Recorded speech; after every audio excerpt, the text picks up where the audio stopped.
From the Zimmerman Symphony Center in Canton, Ohio, this is Orchestrating Change.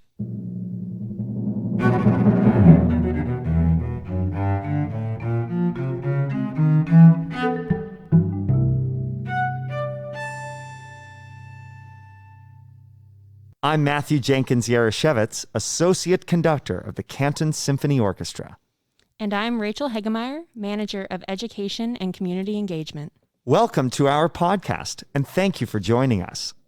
This podcast will navigate the problems that exist in the field of classical music and the world at large.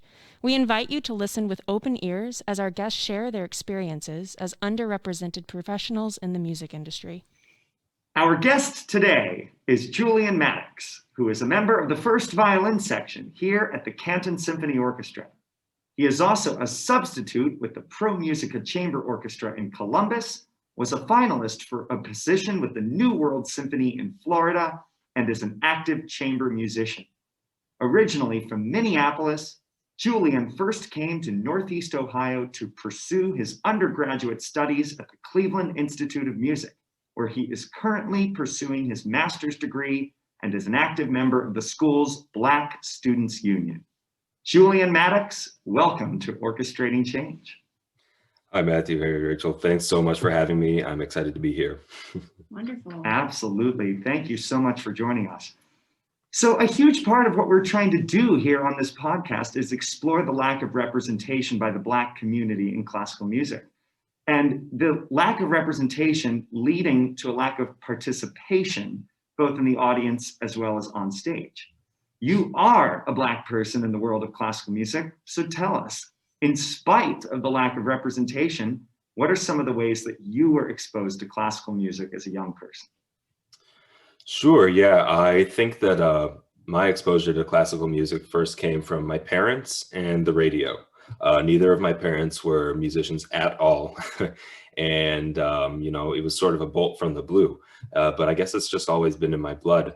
I remember even as a toddler, if they were listening to music in the car or at home or whatnot, if they ever switched the dial away from 99.5 FM, which is classical Minnesota public radio, I would shout and protest, "No, turn that off. That other music is terrible. Put the soft music back on."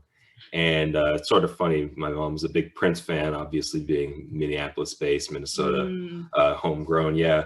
But I wouldn't have any of it. And my dad was a big James Brown guy. No, none of it. Oh, wow.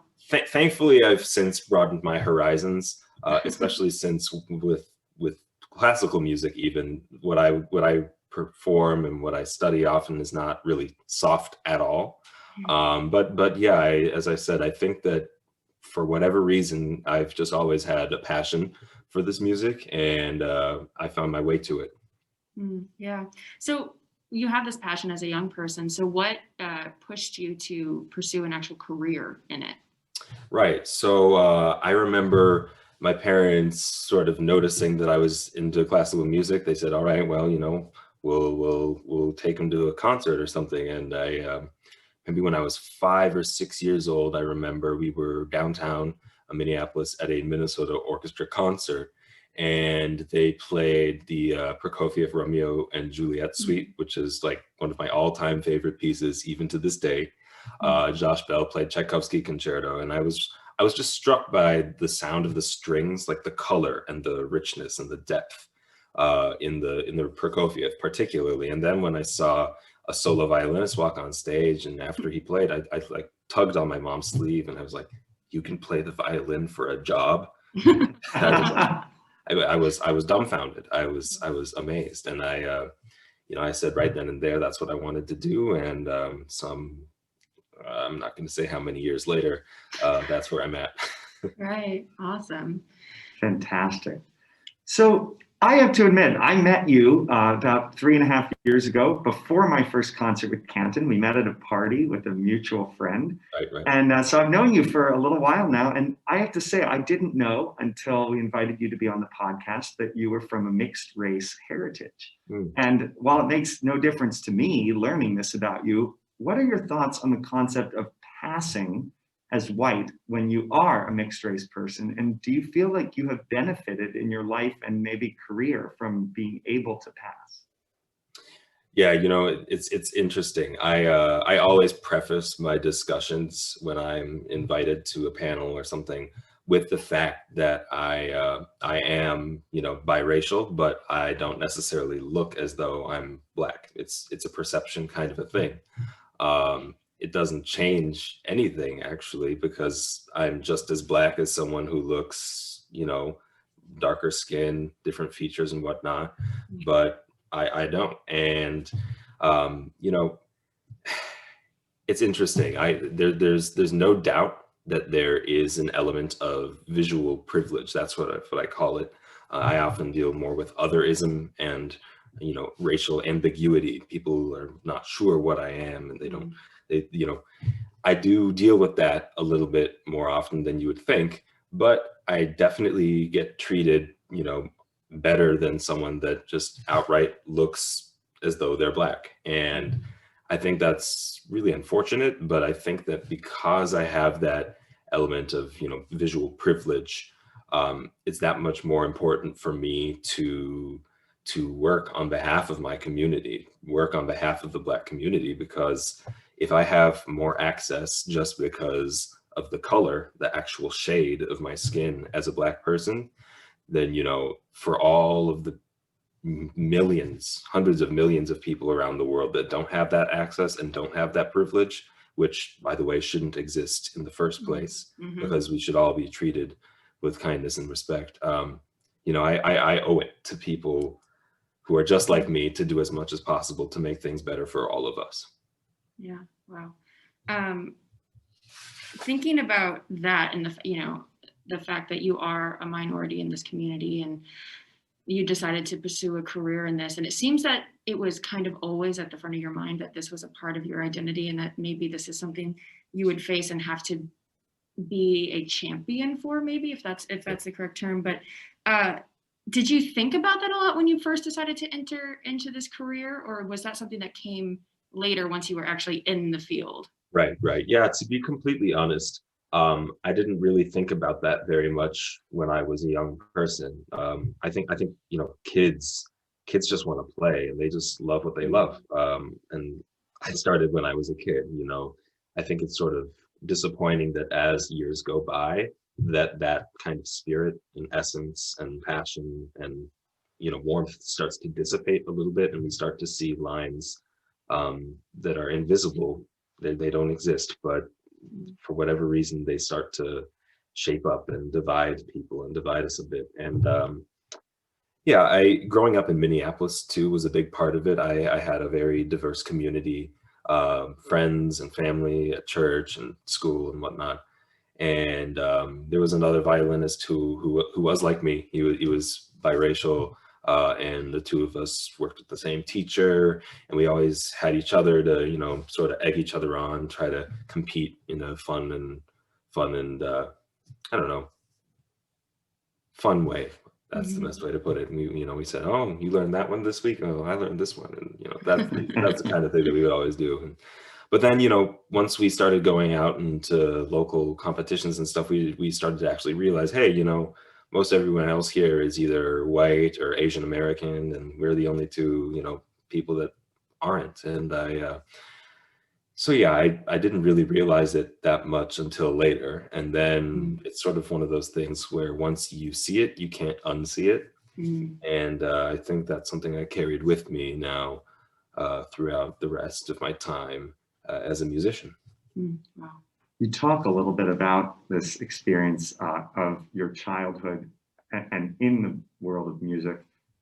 Can you tell me if there was a specific moment when you realized that in the country at large, that Black people are treated not the same as white people? And around how old were you, and was there specific instance, a specific event that made you see that? It's a little bit heavy to talk about, but I remember I guess I was in junior high when Trayvon Martin was shot, and it was really sort of devastating to me I can feel things getting a little bit weighted down on me even now. I was just shocked that, you know, I again, as a younger person, I didn't really see a difference. Obviously, I looked lighter than Trayvon and Tamir, for that matter, and others. But you know, they were young people like me, and again, I have a unique perspective in that I present differently, I look differently, and I guess I realized two things at that moment, which is that, you know, I do have different experiences because of the way I look, and two is that, you know, anyone in my community could at any moment be treated differently with fatal results. It was really sort of a dark realization for me, but I try to now reframe things from that darkness, take an opportunity, look at the upside, which is we now have the power and the obligation to try and make things better. And it's been a long time coming, and it's not something that changes overnight. And I think recent events have really helped others come to those similar conclusions that I had a long time ago. Wow. Yeah, it's interesting how large portions of this country just, maybe it's only in the past year they've even realized that there is a difference in the way people are treated. And for someone who is white and not a person of color, I can't imagine, and I can't put myself in that position. And, you know, all I can do is try to learn and listen. And hopefully, you know, a lot of this country will do that and kind of take a step back and let other voices be in the forefront, because they've, you know, they've been silenced for a while. Yeah. And, you know, looking at the lens of classical music, once you know, went to conservatory or started playing, you know, we've talked a lot about passing, but also the fact that you very much are a Black person. Did you ever feel that you were discriminated against in the field of classical music because of who you are? Yeah, so it's interesting. I mentioned this word otherism before. Yeah. You know, people might look at me and be like, huh, you know, sit down in the orchestra rehearsal or something. And I've literally had people just sort of look at me quizzically. So what are you? And I'm like, well, I'm a person, but as to what you're asking about, I'm mixed. I'm half Black, half white. And then they'll be like, oh, so you're not really Black. And you know, another unsolicited comment or something. You know, sort of microaggression type of things. I also remember once a kid was saying like, oh, well, you know, you could get into that school or you can go to that orchestra because you're Black, right? Like they knew me and they knew that about, they say, oh, so, you know, my success is not because of who I am and the work I put in. My success is because it's a handout, or they want a tokenization of some sort or something like that. And then, I mean, I won't lie, I've heard racial slurs, like people that know or don't know, they'll use racial slurs such as the N-word around me, at me, or I actually had a online sort of verbal attack on me and my family by some anonymous person. And, you know, I don't feel too comfortable disclosing the specifics of that. Right. But the reality is, you know, unfortunately, yes, these types of things, whether it's a micro or macro aggression, they happen a little bit more frequently than you think. But I'm also glad to say that in our community, in the music community, there are far more, you know, thoughtful and compassionate people who don't, you know, intentionally or unintentionally make insensitive comments. And as you said, Rachel, people who would rather, you know, listen and try to lend each other strength when there are those who would try to tear you down. And I think that that's, a beautiful thing about the music field, because that is really what we're about. We're about sort of bringing people together and lifting each other up through our art form. And maybe that's one of the reasons I'm so passionate about it today. Right. Absolutely. Right. Did you have any role models of color when you were growing up in the classical music profession who you looked up to, and you could say, that person has done this to a great degree of success, and I can do this too. I can be just like them? Sure, yeah. So my teacher growing up was Sally O'Reilly. She's a fantastic professor at the University of Minnesota. She's white, but she had many former students who went on to have successful careers. And she made a point actually of introducing them to me when I was younger. I didn't really think of it at the time. I said, oh, cool, violinists. All I saw was, these are role models who happen to be violinists. People such as Tammy Lee Hughes in Louisiana, or David France in Boston, the founder of the Roxbury Youth Orchestra. But, it was funny. Then some 10 years later, after I was a kid that met these violinists, I went to the Sphinx Connect conference in 2017, which is a huge, huge event that sort of accompanies their competition for Black and Latinx musicians now. Right. And I ran into both of them there, and it just went full circle for me. I realized, these aren't just role models that are violinists, they're role models who are Black violinists. And, that's something that we all tapped into together. It's something that we share, and, that's something that we carry with us each and every day, regardless of if someone realizes it or not. And, I think that having people like them on my radar, and also just having support, from friends and family that were also in this community, it really just made me feel as though I could go for it. I didn't feel as though anyone was holding me back other than me. I still try to feel that way, but unfortunately, sometimes there are adverse forces, but I can't control that. I can control me. That's how I take care of it. And I think that their presence in my life definitely was impactful. So you studied and are currently studying, going to be finishing up master's soon at the Cleveland Institute of Music, where I believe you are a founder of the Black Students Union. Can you tell us a little bit about that organization and its purpose, and why you ended up founding it? Sure. So the official line, the CIM Black Student Union, was founded in 2019 by myself and 3 other Black students.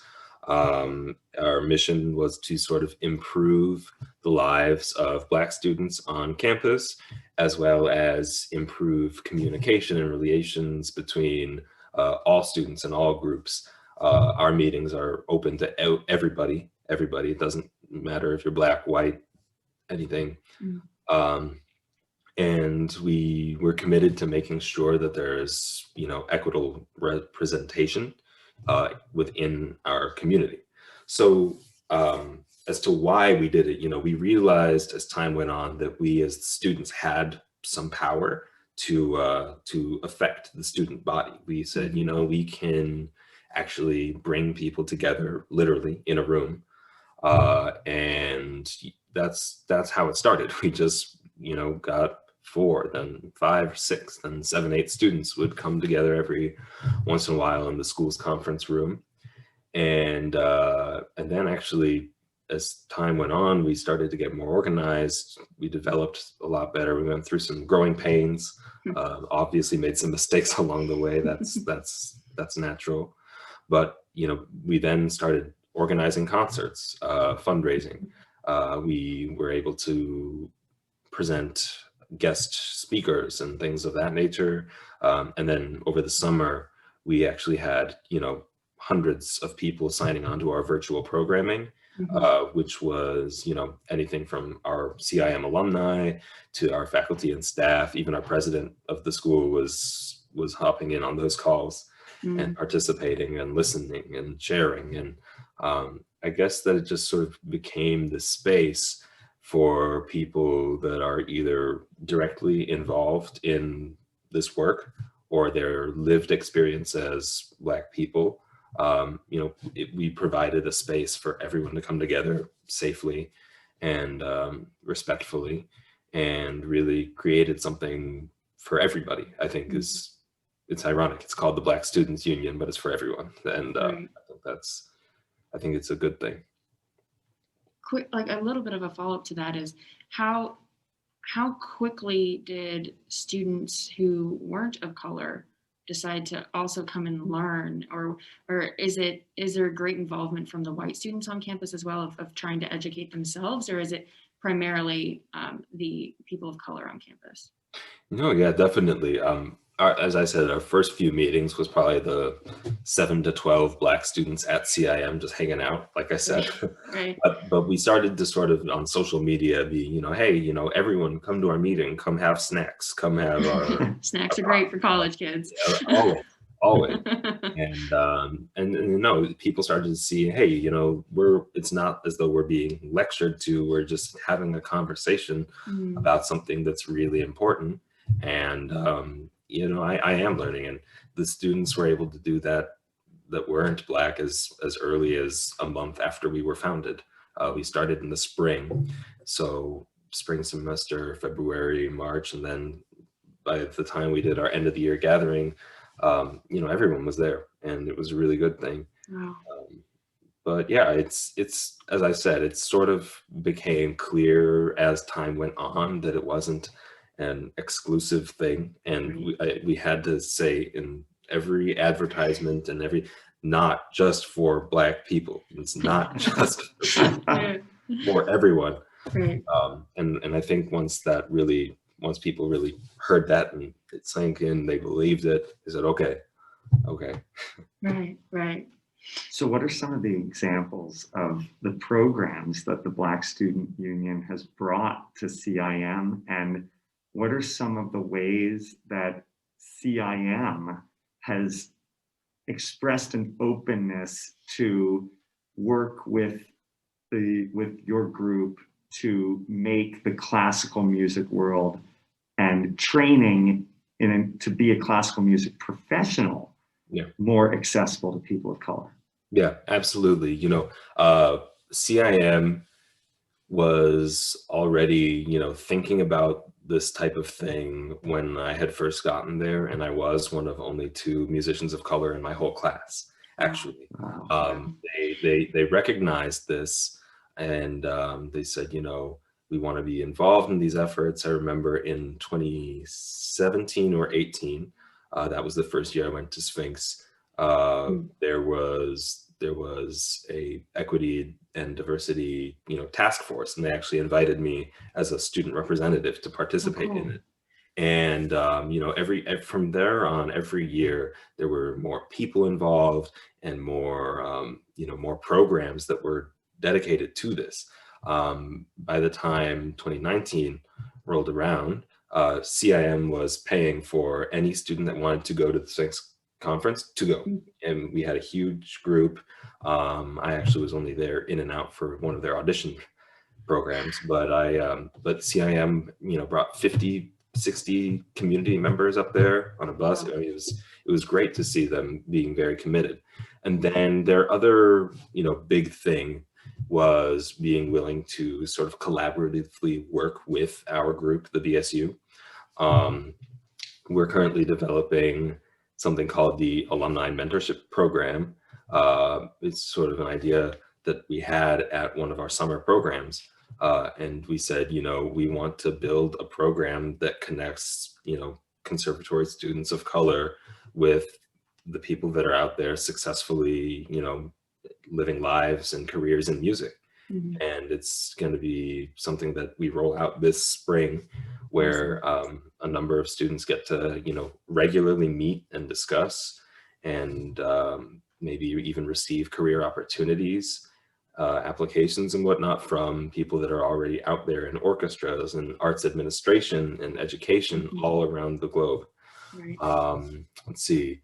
there was there's a team that was built over the summer called the Champions for Systemic Change. And that includes the Black Student Union leadership, the president of CIM student government, some staff, some faculty members, and our deans. They're all involved in this project. And basically we engage with every department and every facet of the school to try and promote, bringing diverse and equitable representation to our art form, whether that's in the classroom or on the stage or in the dorms or wherever it may be. Yeah, I mean, they've been collaborative is the word I always like to come back to about this, is because, if you're working an issue just from one side, then you can only do so much. But if you have partners and other groups that you're working with, then we have that much more power to, collaboratively work at these goals and make them become reality. Absolutely. You've alluded a couple of times now to the Sphinx organization and the work that they do. And for our listeners who have never heard of this before, please tell us a little bit about the Sphinx organization and the work they do. Sure. So Sphinx is, they are based in Detroit, Michigan. They originated as a competition for young musicians of color. Black and Latinx string musicians could compete in the competition for cash prizes, as well as opportunities to sort of jumpstart their career. And that, I think they must have started in like the 80s or the 90s, because they've been around for over 25 years now, right? Yeah. And they've grown to a point where they have so many different programs and resources for musicians that are not just performance-based now. The conference that I've referred to, Sphinx Connect, it's essentially a 3 to 5 day session where they have hundreds, and I mean hundreds of different lectures and recitals and workshops and whatnot. And you can go and you can learn from presidents of conservatories, principal musicians in major orchestras, music educators. I mean, everyone is there. And they have a lot of funding as well for musicians to try and either create something of their own or take an audition or travel to the audition. They can assist musicians of color in so many different ways. And I think that our partnership with them, both at CIM and the Black Student Union, we just have a huge network in place thanks to the work of Aaron and Afa Dworkin. Giving them a quick shout out up at Sphinx. And I mean, it's the best few days of the year for Black musicians, for sure. You've talked about what you've been doing at CIM and what CIM has been doing to try and, be more inclusive and equitable towards its students. And, I myself am a graduate of a conservatory as well. What do you think that institutions of higher education, maybe, specifically conservatories, do to support and encourage students of color to pursue music?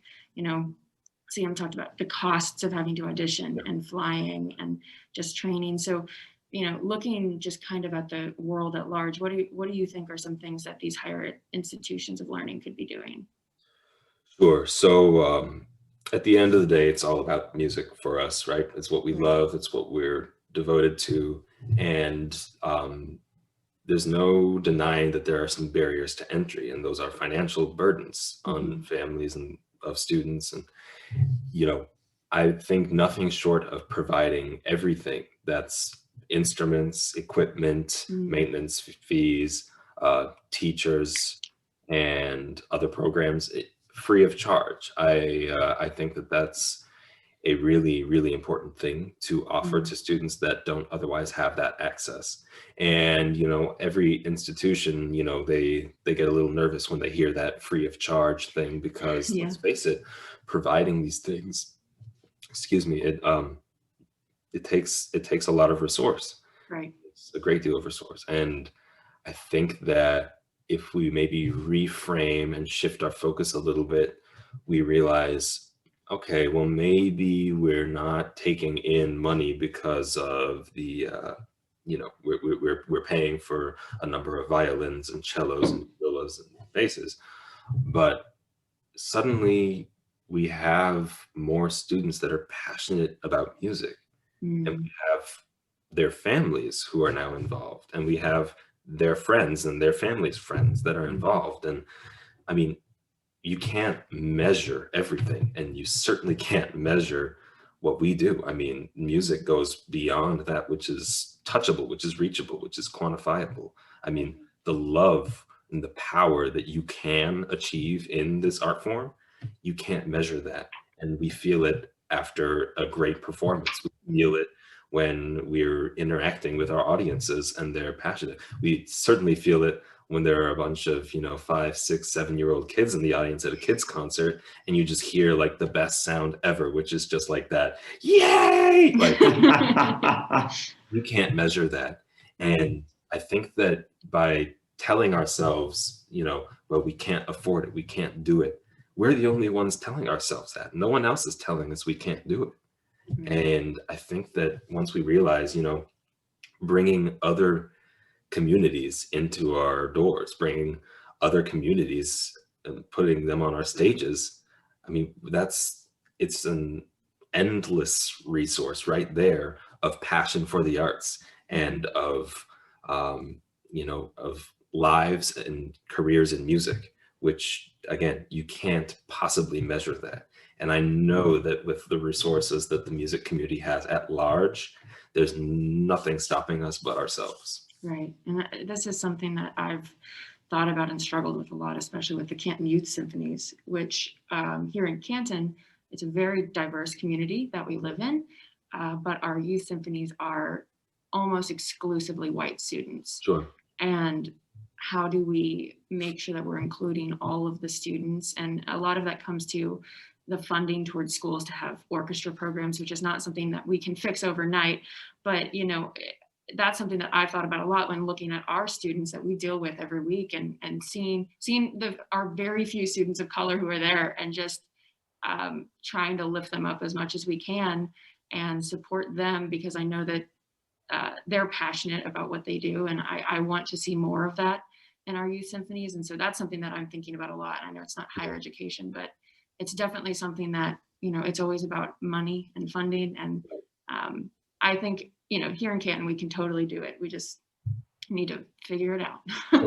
I think there's another part of the puzzle too, though, which is, for young musicians, and I mean really, really young, like when I got started 5, 6, 7 years old, seeing is believing, right? And I think that we have this canon of works, or we have this way of doing things that we think is, this is the way that it's been done, so this is the way that we do it now. And I think that we're at an exciting time where we can change that. For young people to see musicians and to see conductors that look like them come for guest, presentations and performances. That's seeing is believing, and suddenly a Black conductor is on the podium, a young Black student says, hey, you know what? I can do that one day. We'll do that one day. Same goes for the music that we play and that we listen to, right?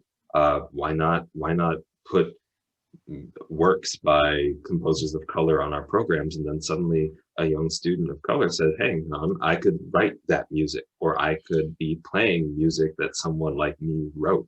And again, that it taps into that which can't be measured, which is that you have a community and a culture that has essentially been omitted for hundreds of years because of the way that we just do things. Suddenly that goes away, and we open our stage, we open our halls, and we bring in that much more to the table.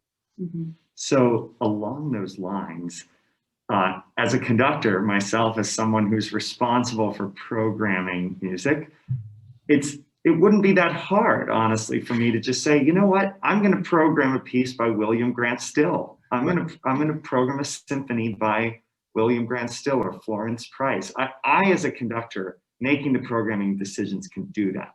As far as getting music by composers of color onto the orchestral programs, The harder thing, I think, and especially working within the union environment that we do with our behind the screen auditions, how can we get more people of color on the stage in the orchestra without compromising the idea that we want our auditions to be based solely on how the person performs, how they can play and how their sound would fit in the orchestra. What can we do to get more representation on the stage? Right. So I've actually thought about this issue quite a lot, because the audition circuit is something that I'm a part of. At least I will be as soon as auditions happen again, thanks to the COVID pandemic. But I've spoken with musicians of color that are in prominent positions, and some very interesting things come up, which is that they may have gotten themselves through the screened round all the way to the finals, right? And then the screen comes down, and then suddenly things start to go a different way. And, or perhaps they win the audition, but then there's an interview round, or maybe there's a tenure process that gets a little bit long and drawn out, because somebody in the section isn't so sure if that's somebody that they want to be working with.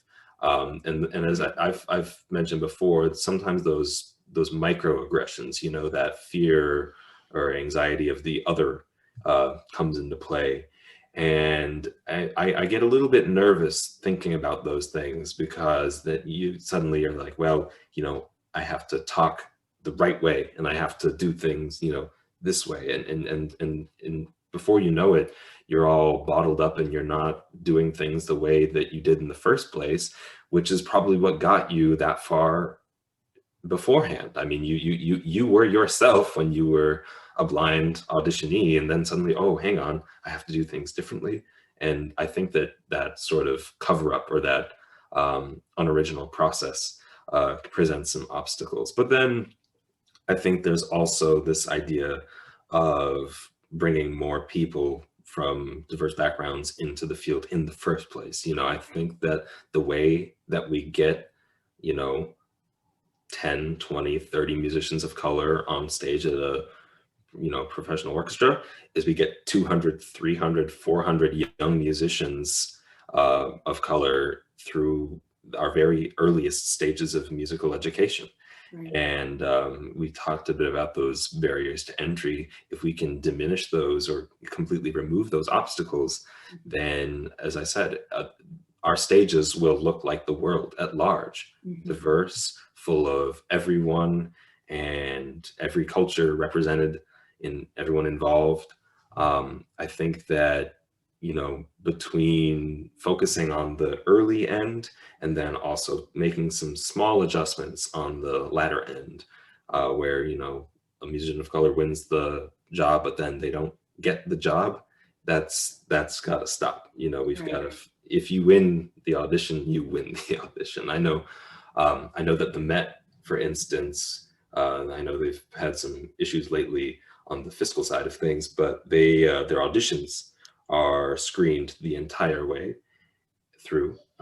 Even the final round is screened. And as a result, they're one of the most diverse and well-represented groups in the country. And I think that's no secret right there, because the fact of the matter is there are qualified musicians and qualified people from everywhere. They come from all across the globe and all across the country. And again, it's just a matter of making sure that there's focus and support at every step for those people, people like me. Right. I have to tell you, I'm actually quite surprised, because I've never witnessed this myself. I'm quite surprised to hear that even in the music world, which we think of as a more open-minded sector of society than maybe the country or the world at large, that there are still some musicians in orchestras who might consider not giving somebody tenure because of their race. And what can we do within our organizations, within orchestras, to help combat this and to help bring these skeptical orchestra members who are living in it seemed to me at least, seem to be looking backwards rather than forwards. What can we do to bring them along into where we want to be on this? And also the administration and board members. Right. Board members especially, but yes. As well. I think, you know, there are a number of complexities, right? First and foremost, it is a free country. You are free to think, you know, that someone Black or someone mixed is not good at what they do just because of that. I mean, people can think that. And I think that, you know, it's not as though we're going to suddenly say people have to think one way or say things one way. That's divisiveness. You know, if you come at someone and you try to attack them or tear them down because they were attacking you and tearing you down, what have you done but amplified the conflict, made that line in the sand even stronger and wider, you know, further divided? That's not the right thing. As you said, Matthew, bringing people along, showing them that, you know, hey, it's not as though we're coming to attack you or anything like that. We just want to have our place. We want to be participating. We want our art form to have a space for us. And we definitely need to deliberately carve out that space, because right now it's all but dominated by white American and Eurocentric culture and people. So by, you know, deliberately carving out that space in a way where we, you know, reframe the narrative a little bit, which is that, again, we're collaboratively working on this. We're trying to make things better for everyone. Right. And not to mention that we make our institutions better when we have more perspectives of, you know, people have a different perspective on how to achieve a certain goal, how to make the music better, how to, you know, bolster our concert sales, how to, you know, any number of things. The more representation and the more, I mean, thinking that you have in your organization, the better. And I'm glad that you mentioned the board, because bringing diverse voices to the board, suddenly you have new perspectives. And I think that once people, you know, sort of check their expectations at the door a little bit, and they listen a little bit, they start to say, well, you know, maybe I don't think exactly what you do, but I can see where you're coming from on this point. And then maybe we find that middle ground, and before you know it, we have a solution that we never would have been able to think of if it was just you or just them or just me, right? We sort of collectively shift our focus and realize, yeah, we can do things better. And by doing things better, our product is going to be better. Our organization is going to be better. Our sound is going to be better. Any number of things could be improved. So unfortunately, something that we've faced with the creation of this podcast is a little bit of, I don't know, backlash or commentary from people who think that by having a focused conversation on diversity, it is going to push out the white perspective or the white voice. And there's a lot of fear and apprehension that when something becomes diverse, other people lose something, which hopefully if they listen to a conversation that is about collaboration and joining together, that some of those fears will disappear. But you know, how do we combat people who have this mindset? Or not combat, that's the wrong word. How do we talk to and engage with people who have this mindset when sometimes we feel like we want to fight, or because we get passionate about it? How do we have a voice of understanding so that we truly do have a diverse community where everyone comes together, and hopefully our halls are fuller, our music is more robust, and our programs are even more set in the community and make more of an impact? Sure. So I'm glad that you caught the word combat, right? Yeah. I think that it's easy to be combative. It's easy to fight. It's easy to argue. It's easy to, to just say, I'm not going to listen because I don't agree, because you're wrong and I'm right. And that by definition is incompatible with a diverse environment. Because what does diverse mean? Diverse means that we have representation from all perspectives, all people, all cultures, all number of places, not just one.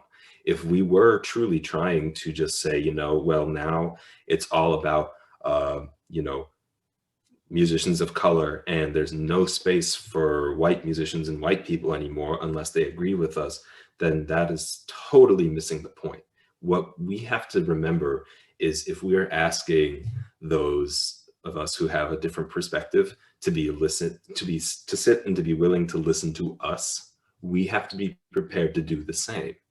And you have to acknowledge that others have valid perspectives and experiences, even if unfortunately at times they have connotations or implications that are damaging.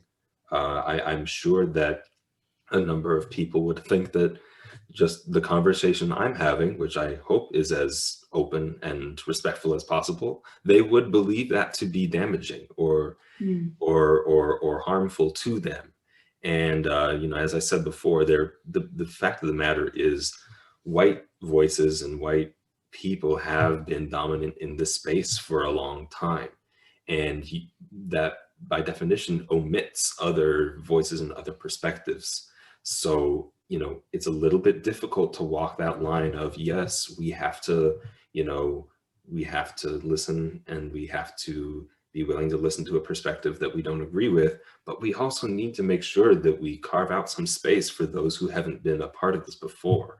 And I don't think that it comes from two different sides clashing with one another. I think it happens when those two different perspectives have some mutual respect, and they acknowledge that they have differences, but they are both valid, and that they must agree that there is something to be found in the middle. There must be some way that we can understand and respect one another without actively tearing one another down. Because let's face it, you're never going to be able to carry everyone along with you 100%. But the best case scenario is you bring along as many people as possible, and then those ones that you can't quite manage to bring along, they're not actively working against you. They just don't necessarily participate with you. And the same goes for any issue, I think. And, you know, I've been very, very careful not to use the word politics or political, because I want to make it very clear that, you know, oftentimes these issues get painted as socio-political. That's just wrong. They're human issues. We're all, you know, one people. We're all one country, and we should be able to recognize that the variance in our perspectives is what makes us a great place, what makes us a great people. And that if we check those expectations at the door, we realize, you know, we have a lot more to share than we have to fight about. Wow. Yeah. Your answer was just incredible. Yeah. And really, thank you for saying all of this. Really, it's a privilege to have this conversation with you. Just a few more things here. You talk a lot about the pipeline of getting kids involved at age 5, 6, or 7, getting kids involved at a young age. And hopefully, if enough will at least get involved with classical music, not all of them are going to become professionals, but those that don't, hopefully will become educated consumers of the arts, which are as important to have for our existence as a profession as those of us who actually are members of the profession. So in the interim, if let's say we start today and there's a massive program across the country, or at least let's say across Canton, to get as many people of color to play an instrument in the age 5, 6, 7 range. That's going to help us in 20 to 30 years. What can we do today for communities of color, for the adults already out there in communities of color, to help bring them into the audience of the symphony hall? You know, I like to talk about when in terms of community engagement, I have this idea, or sorry, let me try that again. People like to use the word community outreach, right? Where we're in our place and we reach out to these communities and, we give them a concert or some, I don't like that word because it implies that we stay here and the people that we're trying to engage with stay where they are. And right. I think that if we reshift that narrative a little bit to where, you come to my house and I come to yours, bring people to our space and we travel to their space as well. I think that that's really important, right? For the people that haven't been to a concert hall before because, they just think, well, this isn't something that we do, or someone told them that's not what you do. I mean, don't listen to that. You just show up and you say, hey, you know what? We're in a library in your area, or we're in your neighborhood and we're sharing this music with you and in your space. And we would love if you come to our space where we're going to do some music as well, but you share with us. That's the way that I think that we establish communication and contact with those who don't currently have it. And, sometimes I love Pop's concerts. I really do. I think that they're fun to play, just as fun as anything. Because why? Because I'm sharing music with people. I think that using, programming that's relevant to people, it's worthwhile. We shouldn't kid ourselves. I mean, who's to say that one music is, superior, right? Or more worthwhile? I mean, I know what I love. What I love most is probably, yes, Bach, Mozart, Bartok, Stravinsky, and then, I don't know, I might love to listen to John Legend and Michael Jackson too. Like I do, I love it. I love everything, and it's all worthwhile. If we again, we just have all of these connotations and expectations and tropes of the classical tradition. I think that the more that we just start to get away from this classical tradition, music, conservatory, all these things that mean something, they've only been imbued with meaning by prominent scholars and educators and performers throughout history who, guess what, were of educated, wealthy, elite, white status. So now we have the power as educators, teachers, performers, scholars. Now it's in our hands. We get to decide, this is what we're going to do. This is what we're going to share. This is what I'm going to play because this is what I believe in. This matters. And we all have that power. It doesn't just come from above. That's not the way it works. We get to decide. And I think that it's a really exciting time because not only do we get to, go through our past and bring with it, bring it along what we want. We get to move ahead. We get to move into the future in the way that we decide to. And that could be anything at all. Yeah.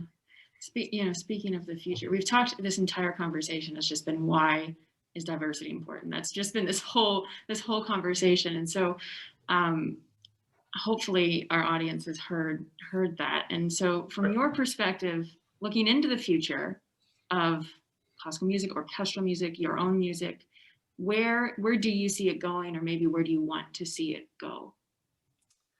Sure. I want the future of classical music, right? This question, is classical music dying?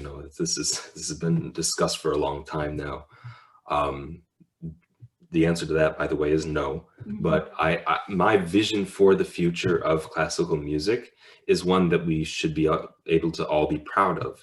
It's one where musicians, families, cultures, communities, and audiences from everywhere are not just welcomed, but represented in our spaces. I mean, yes, we want to have people from everywhere in our art form, and they're going to be there already. We want to make sure that we just as soon dedicate ourselves to music, art, and culture from the Central Asian, East Asian, South American, Indigenous American, African, cultures, we should be prepared to play music. We should be prepared to dive into that culture just as soon as we would our own.